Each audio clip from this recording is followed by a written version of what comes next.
Hello दोस्तों, तो स्वागत है आपका उत्तराखंड कोर्स की क्लासेस में। तो यहाँ पे उत्तराखंड के सारे ही टॉपिक्स कवर कराए जा रहे हैं, जिसमें हमारा उत्तराखंड का इतिहास चल रहा था। इतिहास में हमने कल जो कवर करा था उसमें था आपका कुड़िंद राजवंश। कुड़िंद राजवंश के कल जो मैंने आपको पढ़ाया था उसमें थोड़ा सा वहाँ पे थोड़ी मिस्टेक हो गई है। जैसे वैसे तो बाकी ठीक है, वहाँ पर आप देख सकते हैं कि साहित्यिक और पुरातात्विक, किसी ने कमेंट भी कर रहा था वहाँ पर कि आपने साहित्यिक और पुरातात्विक की जगह साहित्यिक लिख दिया है और साहित्य की जगह पुरातात्विक। तो हाँ, थोड़ा सा उसको आप चेंज कर लीजिएगा। पुरातात्विक की जगह साहित्यिक लिखाता है और साहित्य के जो स्रोत थे, जहाँ पे साहित्य से रिलेटेड थे, जो लिखी गई पुस्तकें हैं, ग्रंथ हैं, वो क्या आता है, साहित्यिक में आता है। और पुरातात्विक जो होते हैं सिक्के और अभिलेख होते हैं। तो वहाँ पे थोड़ी सी मिस्टेक हो गई थी, तो आप वहाँ पे ठीक कर लीजिएगा। बाकी उसमें सब ठीक है। जो आपकी जिन पुस्तकों में उनके बारे में जो चर्चा की गई है वो इसी तरह से ही आएगा। और ऑलमोस्ट यहाँ पर जैसे जो भी आपके एग्ज़ाम आते हैं वहाँ पर क्या होता है, मेन जो पूछा जाता है उनसे रिलेटेड पूछा जाता है। तो वहाँ पे थोड़ा देख लीजिएगा। और बाकी यहाँ पर जो भी जितना भी मुद्राओं के बारे में बताया गया था वो आप अच्छे से कवर कर दिया गया था, तो उसे अच्छे से लर्न कर सकते हैं। कल मैंने 3 प्रकार की मुद्राएं बताई थी, जिसमें आपकी एक थी आपकी अमोघ भूति प्रकार की मुद्रा, और दूसरी थी आपकी अल्मोड़ा प्रकार की अमोघ भूति, और दूसरी थी अल्मोड़ा, और तीसरी थी छत्तीसगढ़ प्रकार की मुद्राएं। तो तीनों मुद्राएं थी। यहाँ पर 2 मुद्राएं थी और यहाँ पर एक ही मुद्रा थी, और यहाँ पर भी एक ही प्रकार की मुद्रा होती थी। यहाँ पर आपकी जो मुद्रा होती थी, एक होती थी सीयू की और दूसरी थी एजी की, यानी कि ये हो गई तांबा की, और यहाँ पे हो गई ये आपकी रजत यानी कि चांदी वाली। और ये जो थी आपकी मुद्रा, ये तांबा वाली ही थी, और यहाँ पर भी आपकी तांबा वाली ही मुद्रा थी। इसमें आपको बताया था 2 हस्त नारी।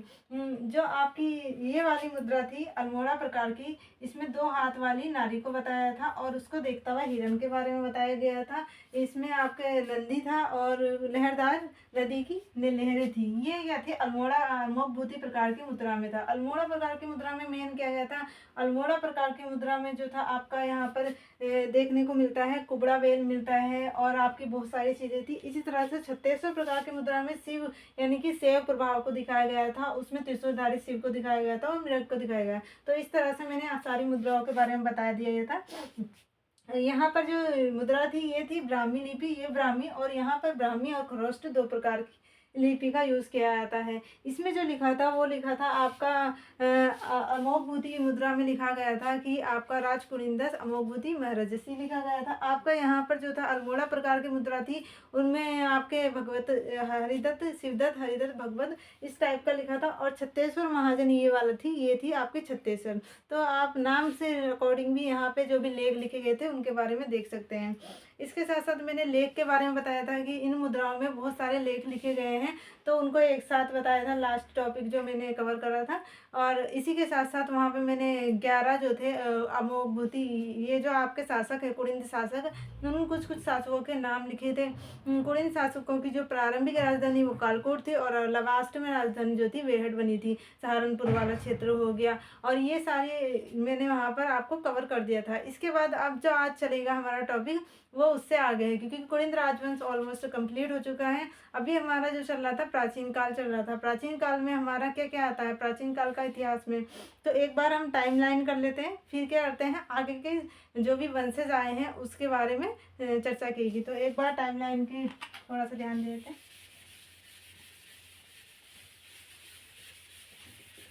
इसमें जो आपकी जो मुद्राएं मिली थी, मुद्राएं जो मिली थी वहाँ पर 4 मुद्रा तो अल्मोड़ा से मिली है, अल्मोड़ा से मिली है।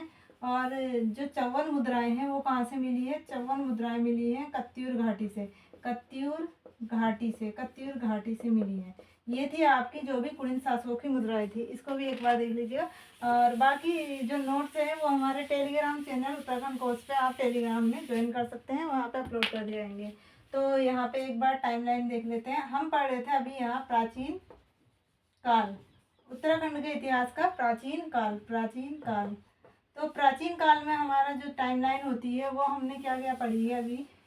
अभी हमारा जो स्टार्टिंग के जो आते हैं वो क्या होता है, कुड़िंद वंश, कुड़िंद कुड़िंद वंश, कुड़िंद राजवंश, कुरिंद राजवंश आते हैं। जब कुरिंद राजवंश आता है तो कुरिंद राजवंश का तो टाइम पीरियड बहुत लंबा रहा है, 1500 ईसा पूर्व से 300 ईस्वी तक रहा है।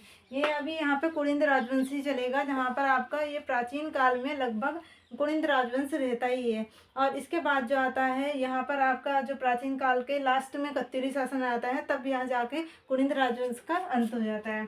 तो कुरिंद राजवंश के क्या होता है, जब कुरिंद राजवंश आता है तो इनके ही तराई वाले क्षेत्रों पे, कुरिंद राजवंश के साथ साथ ही तराई वाले क्षेत्र पे क्या होता है, तराई क्षेत्र, तराई या मैदानी क्षेत्र में, यहाँ पर कुरिंद राजवंश के साथ साथ तराई या मैदानी वाले क्षेत्र पे किसका शासन हो जाता है, यहाँ पर आते हैं आपके शक आ जाते हैं और यहाँ पर आ जाते हैं आपके कुषाण।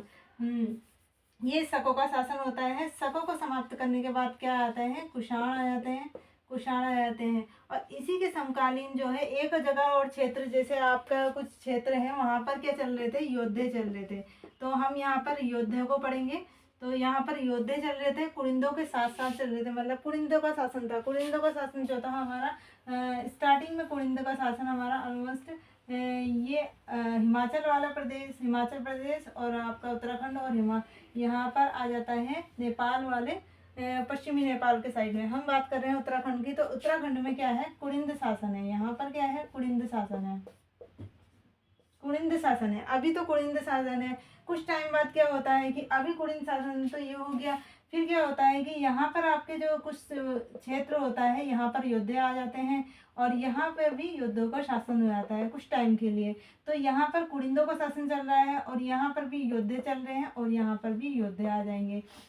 इसके साथ साथ क्या होता है कि यहाँ तराई वाले क्षेत्रों में शकों का शासन आता है। पहले शक जो आते हैं तराई यानी कि मैदानी क्षेत्र, जो ये आपका हरिद्वार वाला क्षेत्र है और यहाँ पर उधमसिंह नगर वाला क्षेत्र है। यहाँ क्या होता है, शक शासन स्थापित होता है। लेकिन कुरिंद जो है, कुरिंद शासन अभी भी चल रहा है। कुरिंद शासन तो यहाँ अभी भी चल रहा है, लेकिन क्या है कि शकों का आगमन हो गया। कहाँ पर हो गया, मैदानी क्षेत्रों में क्या आता है, शक शासन स्थापित हो जाता है। फिर शकों को मार देते हैं कौन, कुषाण मार देते हैं, शकों को अंत कर देते हैं और यहाँ पर क्या आते हैं, कुषाणों का शासन स्थापित हो जाता है तराई वाले क्षेत्र में। तो तराई वाला जो नीचे का क्षेत्र होता है उसी में क्या होता है, कुषाणों का शासन होता है। फिर यहाँ से आते हैं योद्धे इन पर आक्रमण करते हैं और इनका अंत कर देते हैं, कुषाणों को मार देते हैं। यहाँ शक शासन अंत हो गया और यहाँ कुषाण शासन का अंत हो गया। इसके बाद क्या होता है कि यहाँ पर जब आपका शक शासन का अंत हुआ तो यहाँ पे योद्धियों ने इन्हें मार दिया, यानी इन्होंने इन्हें समाप्त कर दिया। शासन समाप्त। फिर इसके बाद क्या होता है कि यहाँ पर कुरिंदों द्वारा ही एक और जो आपका राजवंश नहीं कहेंगे, राज्य की स्थापना की जाती है। इनके द्वारा अपने एक राज्य यानी कि उसको नाम दे दिया जाता है, उसे कहते हैं जैसे कार्तिकेयपुर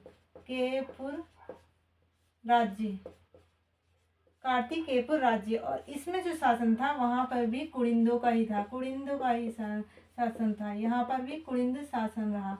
ये कार्तिकेयपुर राजवंश या फिर कुरिंद शासक, ये यहीं पर था। तो यहाँ पर आपका जो हिमाचल प्रदेश वाला क्षेत्र ये वाला आता है और यहाँ पर नीचे रुहेलखंड वाला क्षेत्र आता है और उत्तराखंड आ गया, यूके HP और यहाँ पर रुहेलखंड, ये रुहेलखंड वाला क्षेत्र क्या आता है, ये भी कुरिंद शासकों का स्थापित हो जाता है। अब जब कार्तिकेयपुर राजवंश का, इसको थोड़ा मिटा देती हूँ।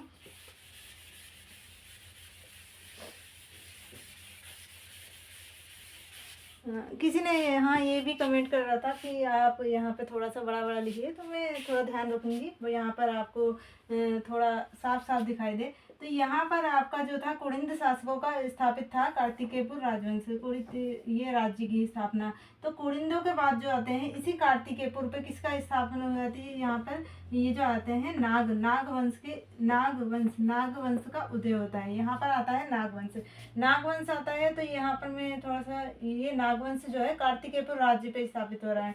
और यहाँ पर जब नागों को समाप्त करके कौन आते हैं, यहाँ आ जाता है कन्नौज का मोखरी वंश, मोखरी वंश लिख देती हूँ। यहाँ पर आता है मोखरी वंश। मोखरी वंश। मोखरी वंश यहाँ पे कन्नौज का मोखरी वंश का शासन स्थापित होता है। तो देखो आप यहाँ पर कुड़िंद तो चल ही रहे थे, ये कुड़िंद राजवंश आया। कुड़िंद राजवंश के तराई वाले क्षेत्रों पे शकों का शासन होता है। शकों को समाप्त करने के बाद क्या आता है, कुषाण आते हैं। कुषाणों को समाप्त करने, कुषाणों को योद्धा का शासन यहाँ पे स्थापित हो जाता है जोनसार बाबर वाले क्षेत्र और कालो की डांडा में। फिर योद्धे जो होते हैं कुषाणों का अंत कर देते हैं और फिर इसे क्या होता है, कुड़िंद शासन ही रहता है सब जगह। और फिर इसके बाद क्या आता है, कार्तिकेयपुर राज्य की स्थापना होती है। कार्तिकेयपुर जो राज्य था वो कहाँ था आपका, HP और UK और आपका रुहेलखंड, रुहेलखंड, रुहेलखंड, रुहेलखंड, ये वाला क्षेत्र हो गया। फिर क्या हुआ जी, कार्तिकेयपुर राज्य था, वहां पर कुड़िंद शासन ही था। लेकिन यहाँ पर क्या होता है, नागवंश का आगमन होता है। तो यहाँ पे क्या होता है, कुछ टाइम के लिए यहाँ पे नागवंश शासन करता है। कहाँ पर, कार्तिकेयपुर राजवंश पर।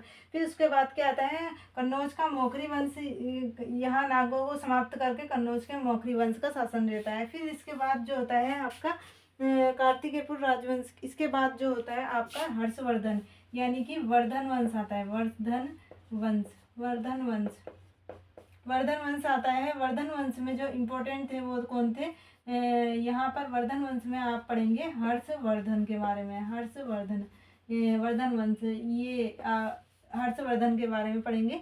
तो यहाँ पे हर्षवर्धन का शासनकाल होता है, कुछ टाइम तक वर्धन वंश रहता है। हर्षवर्धन तो काफ़ी महत्वपूर्ण टॉपिक है कि यहाँ पर आपने देखा होगा कि जो हमारा हिस्ट्री है, हिस्ट्री में भी वर्धन यानी कि हर्षवर्धन के शासनकाल के बारे में बहुत चर्चा की गई है।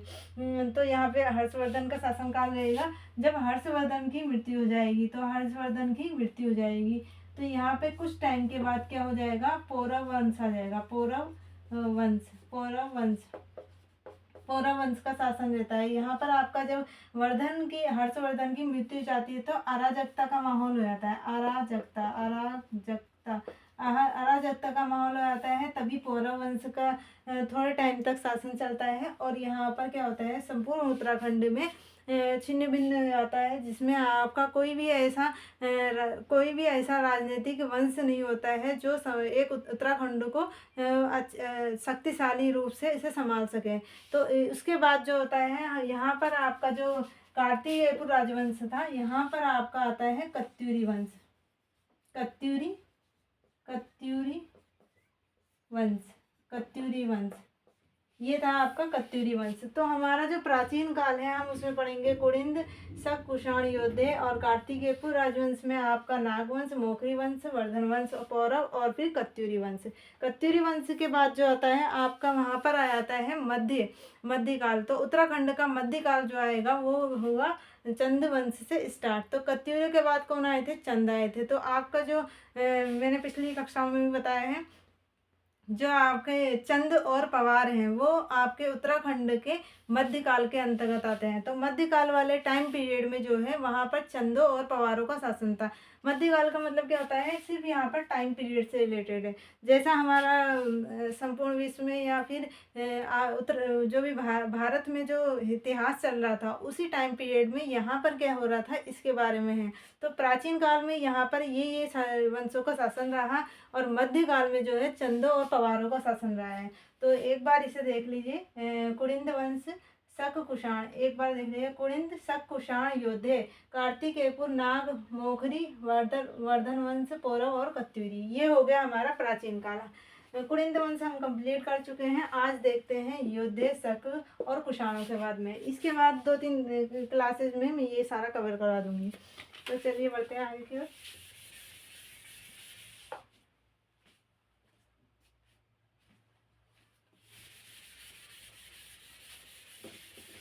टाइम टू टाइम हम इस टाइमलाइन को देखते रहेंगे ताकि हमें आइडिया रहे कि यहाँ पर कि हम किस टॉपिक पे कहाँ किस और आगे को बढ़ रहे हैं। तो यहाँ पर टाइमलाइन का ये होता है कि हमें जो भी चीज़ें होती है वो सीक्वेंस से याद रहती हैं। तो यहाँ पर अब है शक शासन। एक बार देख लेती हूँ यहाँ पर, ये आपका हो गया कुड़िंद शासन।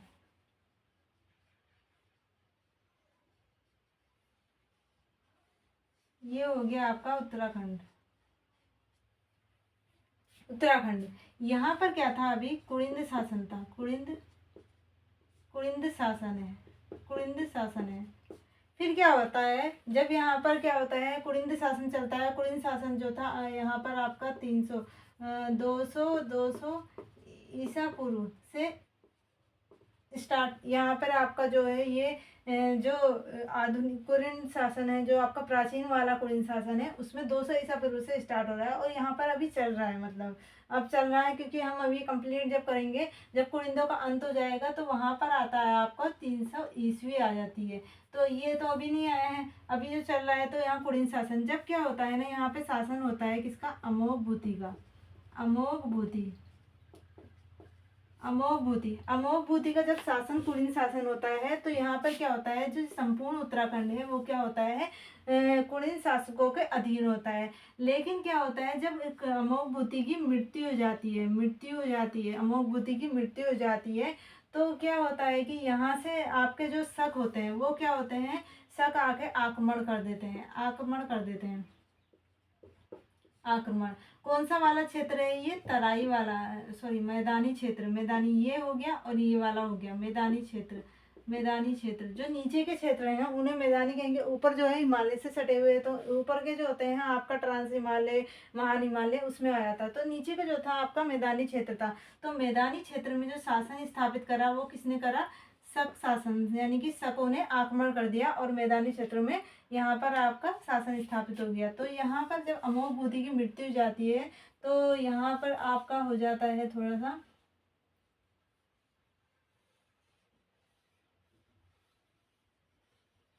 ये।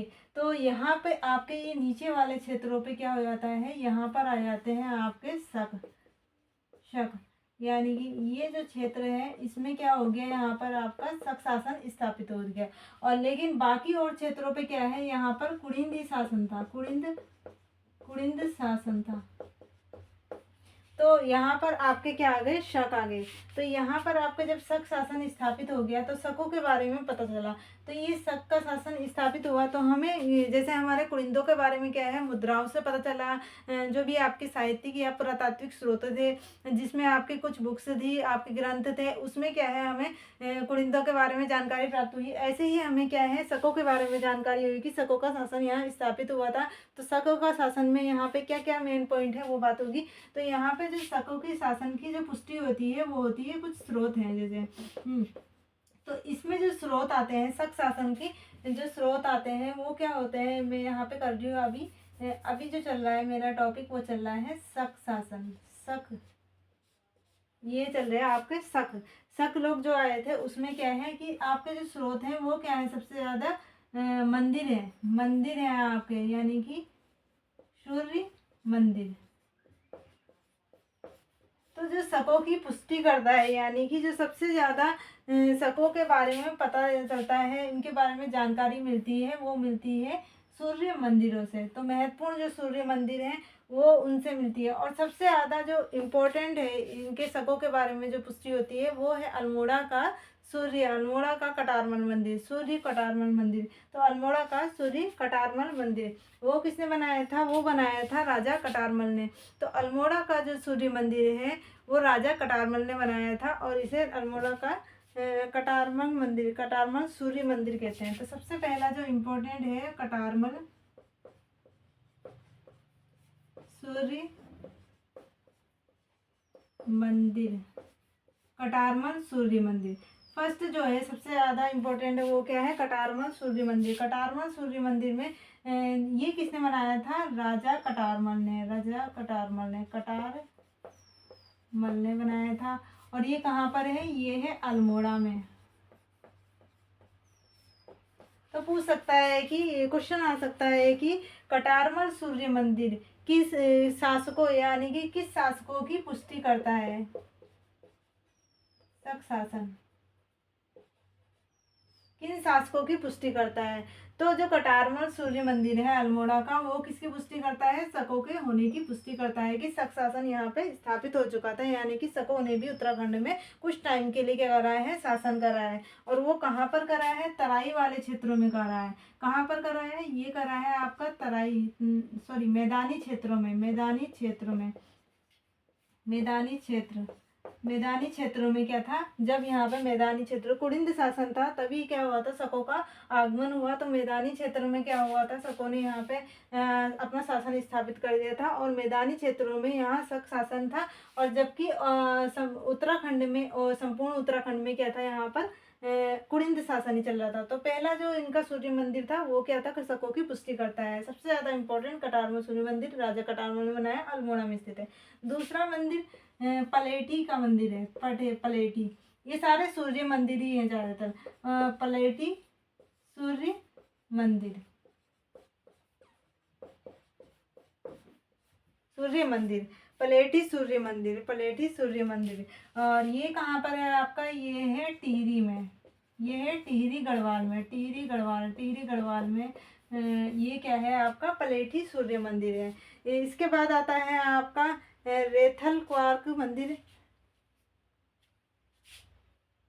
इसके बाद आता है आपका जो होता है, कुछ कुछ मंदिर है, रमक रवेतीवान सूर्य मंदिर, रमक जो है रमक रवेतीवान, रवेतीवान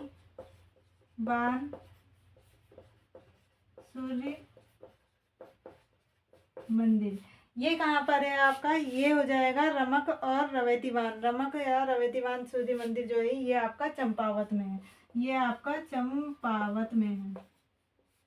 रमक रवेतीवान सूर्य मंदिर, यानी कि एक रमक मंदिर, रमक और रवेतीवान ये दो हैं, ये रमक और ये रवेतीवान। जो रवेतीवान है इसी को कहते हैं सुई भी कहते हैं, इसे सुई मंदिर भी कहते हैं। तो ये क्या हो जाएगा, ये कहाँ पर है, चंपावत में। तो एक बार देख लेते हैं, कटारमल सूर्य मंदिर कहाँ है, अल्मोड़ा में है। पलेठी सूर्य मंदिर कहाँ है, टिहरी गढ़वाल में। कटारमल, अल्मोड़ा, पलेठी, टिहरी गढ़वाल, रमक रवेतीवान जो है वो चंपावत में स्थित है। सूर्य मंदिर है, ये किसकी पुष्टि करता है, ये भी शकों की पुष्टि करता है। इसके बाद आ जाता है आपका रेथल, मझयाली, भटवारी, जो आपके चौथे नंबर के हैं। ये मैं सारे सूर्य मंदिर को एक साथ लिख दे रही हूँ, मतलब एक ही जो भी एक यहाँ पर आपका डिस्ट्रिक्ट में पड़ रहा है वहाँ में 2-3 सूर्य मंदिर, मतलब आपको इजी तरीके से यहाँ पे याद हो जाए। तो यहाँ पर जो आएगा आपका मझवारी, मझवाली, भटवारी, भटवारी, और एक आपका है यहाँ पर रेथल, रेथल क्वार्क, ये सूर्य मंदिर। ये जो है आपका मझवाली, भटवारी, रेथल क्वार्क, ये कहाँ पर स्थित में, ये उत्तरकाशी में स्थित है। उत्तरकाशी, उत्तरकाशी में 3 मंदिर हैं, कौन कौन से हैं, मझवाली, भटवारी और रेथल क्वार्क। मझवाली, मझयाली, मझियाली, मझियाली, ये हो जाएगा आपका मझियाली। तो मझियाली, भटवारी और रेथल क्वार का जो सूर्य मंदिर है वो कहाँ पर है, उत्तरकाशी में स्थित है। तो एक बार देख लेते हैं, कटारमल का सूर्य मंदिर अल्मोड़ा में स्थित है, राजा कटार ने बनाया था। पलेठी सूर्य मंदिर टिहरी गढ़वाल में, रमक रवेतीवान जो है चंपावत में, मझियाली, भटवारी और रेथल क्वार्क उत्तरकाशी में स्थित है। इसे आप लर्न करते रहेंगे, 1-2 बार ऐसे ही रिपीट करते रहेंगे तो आपको इजिली याद हो जाएगा। वहाँ पर जैसे क्वेश्चन बन सकता है कि ये सूर्य मंदिर 2-3 सूर्य मंदिरों के नाम आ गए और वहाँ पर आपका डिस्ट्रिक्ट के साथ आ गए, तो वहाँ पे आपको ऐसे इस टाइप से भी आ सकता है कि आप सही मिलान, मतलब मिलान टाइप के क्वेश्चन आते हैं जहाँ पर आपको ऑप्शन दे दिया जाता है ABCD के फॉर्म में, कि फर्स्ट का A है, बी का सेकंड का B है, इस टाइप में जो भी मिलान वाले आते हैं वहाँ पे आप इसको देख सकते हैं। तो इनको याद कर लीजिएगा एक बार, मझवारी, और ये हो जाएगा आपका सूर्य मंदिर। क्वार्क सूर्य मंदिर एक है आपका, यहाँ पर आ जाता है क्वार्क। ये नंबर ना डाल के मैं ऐसे ही लिख देती हूँ, एक बार नंबर से ऐसा लगेगा कि 1 2 3 नंबर 1 रहेगा। तो ये मैं कुछ कुछ सूर्य मंदिरों के नाम लिखे हैं, क्वार्क सूर्य मंदिर। ये जो आपका क्वार्क सूर्य मंदिर है ये कहाँ पर स्थित है, ये आपका सूर्य मंदिर पौड़ी गढ़वाल में है, पौड़ी गढ़वाल, पौड़ी गढ़वाल में स्थित है। तो जो क्वार्क सूर्य मंदिर है वो पौड़ी गढ़वाल में है। कटारमल, अल्मोड़ा, पलेठी, टिहरी, रमक रवेतीवान चंपावत, मझियाली, भटवारी, रेथल क्वार्क उत्तरकाशी, जबकि क्वार्क सूर्य मंदिर पौड़ी गढ़वाल में स्थित है। क्वार्क सूर्य मंदिर कहाँ पर है आपका, पौड़ी गढ़वाल में स्थित है। कुलसारी, कुलसारी जो आपका है एक सूर्य मंदिर है, कुलसारी सूर्य मंदिर, कुलसारी सूर्य मंदिर, सूर्य मंदिर, सूर्य मंदिर। तो जो कुलसारी सूर्य मंदिर है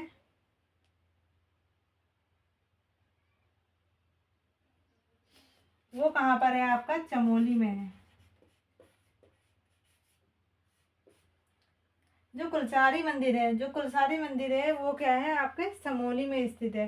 तो ये कुछ कुछ क्या है मंदिर हैं जो क्या है जिनसे पता चलता है कि शकों का शासन हुआ था, वहाँ शकों के बारे में कुछ ना कुछ अवशेष मिले होंगे।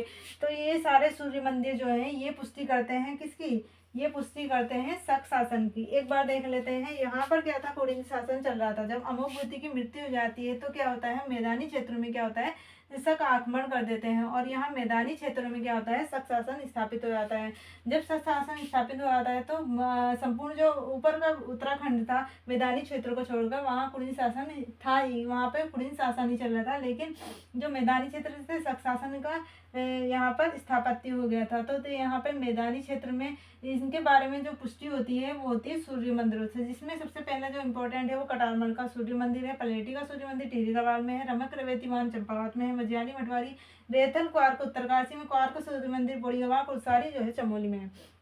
तो ये थे आपके शक शासन, यानी कि शकों के बारे में पता चलता है। बाकी इसमें जो था जो 78 ईस्वी थी, जहाँ पर आपका क्या था 78 ईस्वी में एक आता है शकों से रिलेटेड एक संवत आता है। यानी कि संवत क्या होता है कि जैसे हमारा जो चार्ट है, मतलब जो हमारा कैलेंडर है तो उसी तरह से उस टाइम का जो था शकों के टाइम पर भी एक चीज कैलेंडर आया था, उन्हीं के उसमें था। तो शकों के उसमें जब जैसे ईस्वी हमारे उसमें अभी के चलता है, ईस्वी के फॉर्म में चलता है, उसी तरह से क्या था शकों का कैलेंडर आया था, उसे कहते थे शक संवत। तो जो उनका शकों के द्वारा जो कैलेंडर आया उसे कहा था शक संवत, और ये आया था 78 ईस्वी में। 78 ईस्वी में क्या आया था? शक संवत, शक संवत। तो शक संवत जो है उससे भी हमें क्या पता चलता है, शकों के बारे में पता चलता है। शक संवत कब आया था? 78 ईस्वी में। शक संवत कब आया था? 78 ईस्वी में। 78 ईस्वी में आया था शक संवत। तो ये हमारे थे थोड़े इम्पोर्टेंट पॉइंट्स। अब चलते हैं कुषाणों के बाद, कुषाणों की ओर। तो हमारा ये कुड़िन शासन चल रहा था। अब आगे की ओर चलते हैं तो क्या आएंगे? कुषाण आएंगे टाइम लाइन के अकॉर्डिंग। इसके नोट्स हम आपको पीडीएफ जो है पीडीएफ के फॉर्म में ये दे दिया जाएगा आपको हमारे टेलीग्राम चैनल उत्तराखंड कोर्स में। मैं उसका लिंक आपको डिस्क्रिप्शन में दे दूँगी, आप ज्वाइन कर सकते हैं उत्तराखंड कोर्स को। पिछली कक्षाओं के नोट्स भी वहाँ अपलोड कर दिए हैं, आप देख सकते हैं वहाँ जाकर। तो यहाँ पे शक शासन तो अब समाप्त हो जाएगा। शक शासन कैसे समाप्त होएगा? अब देखते हैं कुषाण को। तो यहाँ पर आपके आगे थे, फिर आए थे कुषाण। ये कौन से वाले क्षेत्र में है? कुषाण और शक जो थे वो थे आपका तराई और मैदानी वाले क्षेत्र है। तराई मैदानी वही आपका क्षेत्र हुआ जिसमें आपका क्या था, पहले शक शासन था। जैसे यहाँ पर क्या चल रहा था आपका? शक शासन चल रहा था यहाँ पर।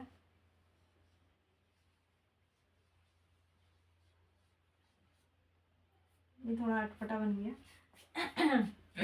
तो यहाँ पे क्या था अभी भी, और यहाँ पर क्या था? ये था आपका शक शासन, शक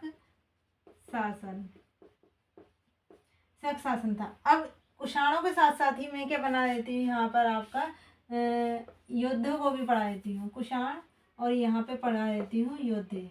क्योंकि ये जो आपके कुषाण थे ये कहाँ थे? तराई वाले क्षेत्र में थे। ये आपके तराई वाले क्षेत्र में आए थे। योद्धे जो थे वो क्या थे?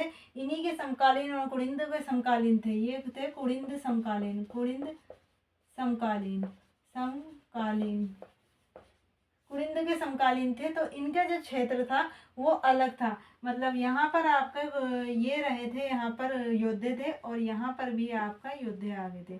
तो यहाँ पे जब शक शासन चल रहा था उसके बाद क्या है कि यहाँ पर आपका जोनसार भावर क्षेत्र आता है। जोनसार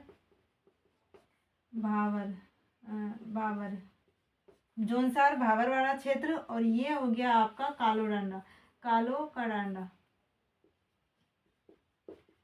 सुना होगा आपने कालो का डांडा।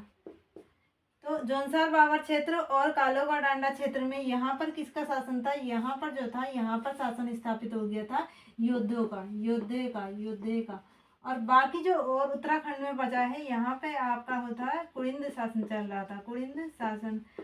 जो सबसे ज्यादा पार्ट देखोगे वो कुड़िंद का देखोगे, यानी कुड़िंद शासन है ही। लेकिन कुछ कुछ क्षेत्र जैसे जौनसार बावर क्षेत्र और कालो को डेंडा में क्या आ गए थे? योद्धे आ गए थे। शक शासन यहाँ था ही।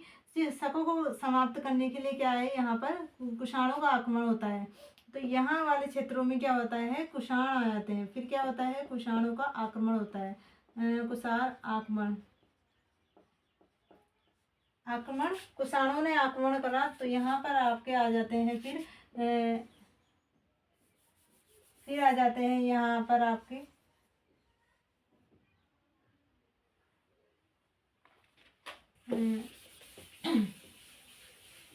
इसको मैं थोड़ा मिटा देती हूँ कि लिखने में थोड़ी प्रॉब्लम हो रही है। ये आपने देख लिया होगा, कुड़िंदों के समकालीन थे और योद्धे और कुषाण ये भी कुड़िंदों के समकालीन थे। तो यहाँ पर हमारा जो आ जाएगा वो आ जाएगा यहाँ पर जब यहाँ पर शक शासन समाप्त हुआ तो क्या आ गए? यहाँ पर आ गए आपके योद्धे आ गए। तो यहाँ सॉरी ये कुषाण आ गए। तो यहाँ पर आपके जो आ गए थे वो कौन कौन से थे? वो था यहाँ पर तराई वाले क्षेत्रों पर, तराई वाले मैदानी क्षेत्रों पे क्या शक था? इसी तरह से तराई वाले मैदानी वाले क्षेत्रों पे कुषाण शासन स्थापित हो जाता है। कुषाण शासन स्थापित हो जाता है। कुषाण शासन स्थापित हो जाता है। और यहाँ पर क्या है? आपके योद्धे हैं। यहाँ पर आपके योद्धे हैं और यहाँ पर भी आपके योद्धे हैं और यहाँ पर आपके कुड़िंद हैं। यानी कि ये पूरा जो है बाकी बचा हुआ इसमें क्या है? कुड़िंदों का शासन चल रहा है, कुड़िंद शासन चल रहा है। फिर क्या होगा? जब कुषाण शासन स्थापित हो जाएगा तो कुषाणों के बारे में भी कुछ कुछ इंपॉर्टेंट चीज़ें होगी। कुषाणों ने भी कुछ करा होगा, कुषाणों के बारे में भी हमें पता चला होगा। कुछ कुछ अवशेष रहे होंगे, कुछ क्या होगा स्रोत मिले होंगे जिससे हमें कुषाणों के बारे में जानकारी होती है कि कुषाणों ने क्या क्या करा था, किसी इनकी क्या क्या चीज़ें थी। तो हम उसके बारे में चलते हैं। तो कुषाणों में ये था सबसे पहले जो सीलवर्मन शासन था। एक क्या था? शासक जो था शासक का नाम था सीलवर्मन। ये क्या था? कुषाण शासक था। नहीं सॉरी, ये था योद्धे शासक। ये जो सीलवर्मन था ये योद्धे था, वो मैं आपको योद्धे में पढ़ाऊंगी। ये जो कुषाण थे, कुषाणों के बारे में हमें जो पता चला था, स्रोत जो मिले थे हमें कुषाणों के बारे में, तो कुषाणों के जो स्रोत मिले हैं वो मिला है हमें 3 जगह से। वो मिला है हमें 3 जगह से। एक हो गया आपका भद्र और दूसरा है गोविशाण और तीसरा है आपका मोरध्वज।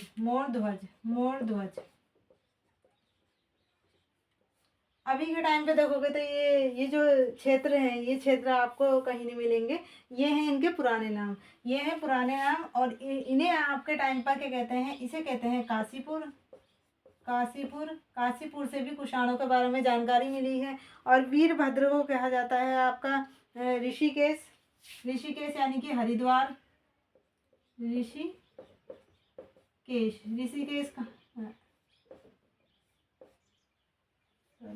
ऋषिकेश मोरध्वज जो है आपका, मोरध्वज को कहते हैं कोट द्वार।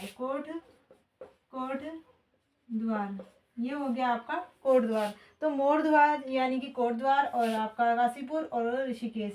तो इसमें जो आपका काशीपुर है, ये जो काशीपुर है ये क्या है? इनका महत्वपूर्ण नगर था। ये था आपका महत्वपूर्ण नगर। तो पूछ सकता है कि कुषाणों का इम्पोर्टेंट यानी कि सबसे ज़्यादा महत्वपूर्ण जो शहर था यानी कि नगर था, वो जो जगह थी वो क्या थी? गोविशाण थी। गोविशाण यानी कि काशीपुर थे। और भी इनके अलग अलग नाम हैं, वो बहुत सारी नामों को मैं एक साथ कर दूंगी। जैसे बहुत सारी जगह ऐसी है मतलब जिनके नाम पहले कुछ और थे और अब चेंज हो गए हैं। तो कभी कभी क्वेश्चन आ जाता है जैसे इम्पोर्टेंट कि वहाँ पर इसका नाम क्या है, मिलान के फॉर्म में आ जाते हैं। तो बहुत सारी परीक्षाओं में आ भी चुके हैं, तो वहाँ पे मैं बाद में कराऊंगी इसको। अभी जो है हम कुषाण में पढ़ रहे हैं। तो वीरभद्र गोविशाण मोरध्वज यानी कि ऋषिकेश काशीपुर कोटद्वार से हमें क्या मिलती है? कुषाणों के बारे में पता चलता है। इनसे क्या पता चलता है? यहाँ की जो भी हमें अवशेष मिले हैं, यहाँ से हमें क्या मिले हैं? अवशेष मिले हैं यहाँ पर अवशेष मिले हैं। तो यहाँ पर क्या मिले हैं? हमें अवशेष मिले हैं।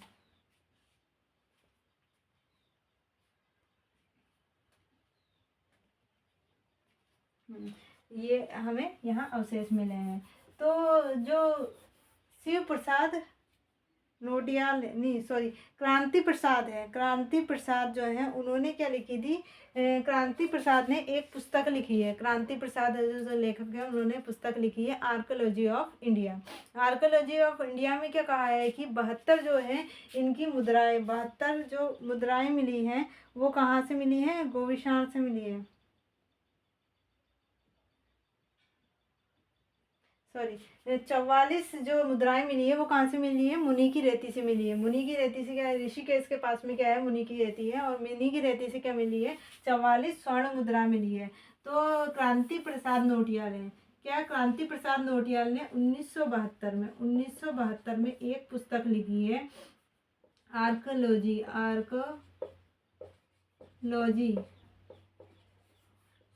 Of archaeology of India, sorry, archaeology of Kumaon, archaeology of Kumaon. Archaeology of Kumaon किसकी है, ये जो पुस्तक है ये है क्रांति प्रसाद नोटियाल,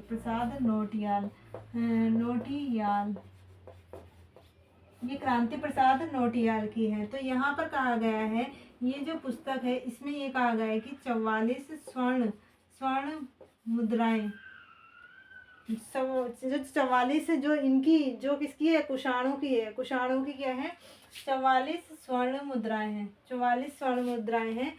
वो कहाँ से मिली हैं, वो मिली हैं, जैसे हमारी कुड़िंदों की मुद्राएं थी वो कहाँ से मिली है, मुनि की रेती से मिली है, मुनि की रेती से मिली है। कहाँ से मिली है, मुनि की रेती से मिली है, रेती से मिली है, ये मिली है मुनि की रेती से मिली है। और 7 स्वर्ण मुद्रिका जो मिली है वो कंचनपुरी में मिली है, यहाँ मुनि की रेती से मिली है। और इन्होंने अपनी पुस्तक में एक बात और कही है, ये इनकी पहली बात थी, और दूसरी बात इन्होंने जो इम्पोर्टेंट कही है वो कही है कि इनका सबसे शक्तिशाली शासक, शक्तिशाली शासक जो था वो कौन था, यह सबसे ज़्यादा इम्पोर्टेंट शासक कौन था, वो था कनिष्क प्रथम। ये जब हम वैसा जो हिस्ट्री ऑफ इंडिया पढ़ते हैं तो उसमें क्या है, वहाँ पे भी कनिष्क का शासन देख सकते हो आप। तो वहाँ पे कनिष्क का शासन यानी कि कनिष्क प्रथम जो है सबसे ज़्यादा इम्पोर्टेंट होता है, तो कनिष्क प्रथम। और इसे क्या कहते हैं, द्वितीय अशोक भी कहते हैं, इसे ही द्वितीय अशोक भी कहा जाता है। एक आपका अशोक मौर्य वंश का था और इसे ही द्वितीय अशोक। क्वेश्चन आ सकता है कि द्वितीय अशोक किसे जाता है, तो कनिष्क प्रथम को ही कहा जाता है। ये कौन था, कुषाण शासन था, और ये सबसे ज़्यादा शक्तिशाली था। इसके बाद एक और बात है कि यहाँ पर आपकी जो 7 नाडुक मुद्रिकाएं मिली हैं, नाडुक मुद्राएं, वो कहाँ से मिली है, कंचनपुरी से मिली है, कंचनपुरी कहाँ है, कंचनपुरी यानी कि कंचनपुरी किसे कहते हैं, ये है खटीमा। मैंने कहा था ना बहुत सारे नाम है जो चेंज हो गए हैं। तो कर्नाटक मुद्राएं जो मिली है वो कंचनपुरी से मिली हैं, वो कितनी है, 7 है। और यहाँ पर जो 1972 में क्रांति प्रसाद नोटियाल की एक पुस्तक थी आर्कोलॉजी ऑफ कुमाऊं, उन्होंने उसमें कहा है कि 44 स्वर्ण मुद्राएं जो है कुषाणों की स्वर्ण मुद्राएं हैं, वो कहाँ से मिली है, मुनि की रेती से मिली हैं। और इसने कहा है, इसी में कहा गया है कि जो इनका सबसे शक्तिशाली शासक था वो कौन था, कनिष्क प्रथम था। तो ये था कुषाणों के बाद में कि कुषाणों के बारे में क्या क्या इंपॉर्टेंट फैक्ट आ सकते हैं। यहाँ पे क्वेश्चन आ सकता है कि इनका महत्वपूर्ण नगर जो है ये कौन है, ये भी क्रांति प्रसाद नोटियाल ने ही कहा था। इसमें कहा था इन्होंने कि गोविशाण जो है वो क्या है, इनका एक महत्वपूर्ण नगर है, यानी कि कुषाणों का महत्वपूर्ण नगर था उत्तराखंड में। तो ये था आपका कुषाणों से रिलेटेड। फिर क्या होता है, जब यहाँ पर क्या होता है कि योद्धे का शासन होता है, यहाँ पे भी योद्धे का शासन होता है। अब यहाँ पे कुंद शासन चल रहा है। अब ये क्या है कि जब शासन चल रहा है तो ये अपने राज्य विस्तार या फिर दूसरे वाले वंश को समाप्त करना चाहते हैं, आक्रमण करना चाहते हैं। जैसे शक से कुषाण है, कुषाणों से अब कुषाणों को हटाया जाएगा। तो यहाँ पे जो होते हैं योद्धे आकर कुषाणों का अंत कर देते हैं। यहाँ पर क्या होता है, कुषाण को कौन खत्म करता है, योद्धे। तो कुषाणों को कौन समाप्त कर देते हैं, योद्धे कर देते हैं, जो कुलिंदों के समकालीन थे। कुछ टाइम तक इनका शासन रहा, इनका भी शासन बाद में समाप्त हो जाता है। तो कुषाणों का अंत कौन कर देते हैं, योद्धे कर देते हैं। और यहाँ पर आपका जो शासन रहता है वो किसका रहता है, योद्धियों का रहता है। तो यहाँ पे मैं जब कुषाणों का अंत कर देते हैं योद्धे, तो मैं योद्धे के बारे में लिख देती हूँ थोड़ा सा। अब डायग्राम बनाने की जरूरत तो पड़ेगी नहीं, क्योंकि मैंने डायग्राम पहले से बना रखा है। तो देख सकते हैं आप, पहले कुषाण शासन था, अब कुषाण शासन का अंत कर दिया गया। जब यहाँ पे कुषाण शासन का अंत हो गया, कुषाण शासन अंत, समाप्त, समाप्त, समाप्त किसने करा था, योद्धियों ने, योद्धे ने। तो योद्धियों के बारे में भी कुछ ना कुछ बात होगी। जब इन्होंने करा है, इनके बारे में कहा गया है, तो इनके बारे में क्या कहा गया है कि इनका जो सबसे ज़्यादा इम्पोर्टेंट था वो कौन था, योद्धियों का एक शासक है, उसका नाम है शीलवर्मन। जो योद्धे थे वो कहाँ थे, जोनसार बावर वाले क्षेत्रों पे थे। और यहाँ पर आपके कालो के डांडा कहाँ पड़ता है, पौड़ी गढ़वाल में, ये आपका देहरादून वाले क्षेत्र में पड़ता है। तो यहाँ पे शीलवर्मन जो था, इसने क्या कराया था, अश्वमेध यज्ञ कराया था। अश्वमेध यज्ञ कराया था। और दूसरा इसका है कि इसने जो है बाणवाला यज्ञ वेदिका का निर्माण कराया है। बाणवाला यज्ञ वेदिका, बाणवाला यज्ञ वेदिका इसे कहते हैं अंगीठी कहते हैं। यानी कि अंगीठी जो है, इससे क्या है, ये कुछ ऐसी चीज़ें हैं, फैक्ट, जिनसे हमें योद्धे के बारे में पता चलता है। तो योद्धों का टाइम पीरियड जो कुछ ज़्यादा नहीं था, इनके बारे में इतने कहा गया है कि अश्वमेध यज्ञ कराया था। और ये बाणवाला यज्ञ वेदिका का निर्माण किसने कराया था, ये शीलवर्मन ने ही कराया था। ये कौन था, एक योद्धे शासक था।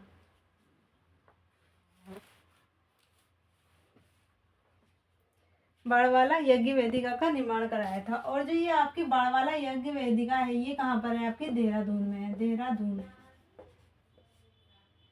ये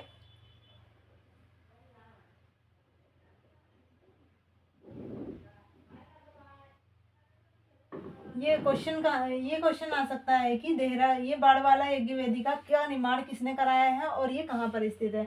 तो यहाँ पे आप देख सकते हैं, देहरादून में ये बाणवाला यज्ञ वेदिका है। और इसका निर्माण जो है वो शीलवर्मन ने कराया था। शीलवर्मन कौन था, ये था एक योद्धे शासक था।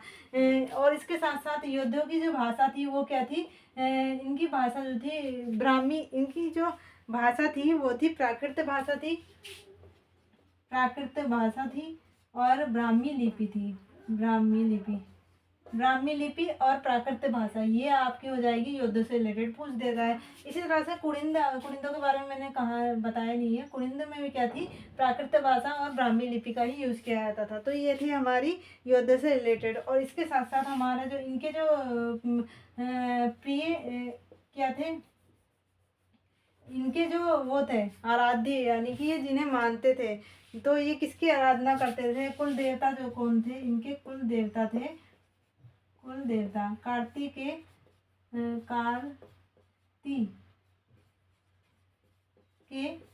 भगवान। तो ये किनकी आराधना करते थे, कार्तिकेय भगवान की आराधना करते थे।